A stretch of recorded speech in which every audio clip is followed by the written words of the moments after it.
I know growing up, when I was in my early teens and 20s, I never bought a television set. I used to go out, drive around. Yeah. I'd pick up a couple of television sets that were out for the trash, black and white, whatever, take them back to my little room I was renting in Greenlawn, and plug them in. Yeah. If it worked, that was my TV. If it didn't, it was back out on the street. But I didn't start buying stuff until I was 30. Yeah, me too. I mean, it was always just, I never bought any. I had things. I had couches, tables. Don't know where they came from. I was going to say, to actually go in a store and buy a couch? What? What? Are you insane? What the? You know how many times I just drove around a neighborhood and would replace my couch that way? A little duct tape on the armrest if there was a rip? Yeah, people don't understand. We didn't start making money in this business until very, very recently. Right.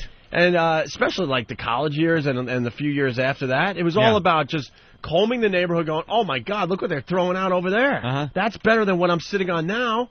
Then you made sure there was no bugs or anything crazy on it and made sure it didn't rain the night before, and you dragged that couch back to your abode. Do you remember my apartment in Ashland, Massachusetts? when I Your hovel? My hovel that I got when I started doing radio. I had the couch I had up there was one of the duct tape couches. We took the better of the two duct tape couches, and it had duct tape on the armrest. Right. And I remember when I was going to have a party or company was coming over, I put brand new shiny duct tape on it. Are you kidding? That was me sprucing the place up. I had to put new duct tape because the old duct tape would kind of turn black and rip. So I put new duct tape, and that was me, like, decorating for guests. The only thing I remember about your apartment in Ashland back there in Massachusetts was two things. All the yelling and screaming. No, just kidding. The drinking. No, that's what I was going to get to. You had a 2-bedroom. Yep. In Ashland. Yeah. I remember distinctly, because I would come over and pick you up. Aunt and I used to carpool all the time, especially in the early days, before we couldn't be bothered with each other. Jesus. We went in our separate directions as far as where we lived, Opie. Yeah, if you want to call it that.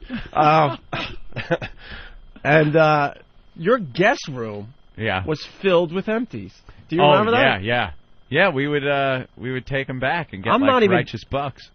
Barely, though. That's the weird part. I'm not kidding. I remember a time, maybe it was after a party or something, I remember that you couldn't really walk in this guest room. There were so many empties. Yeah, you're right, it started in the closet in the guest room. Right. I have cases of beer cans, and it would fill the closet up, and if we didn't take it back to the store for the deposits right away, it would start spilling out into the guest room. And just stacked like a cooler at a beer distributor. They were stacked up to the ceiling. Yeah. And then I'd have to load them all into the car and take them down to the liquor store.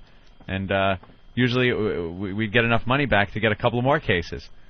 Drinking was very important to me back in my early days of being married. I had to drink a lot.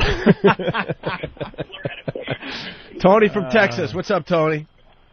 Yeah, hey there? Yeah, we're here. Yeah.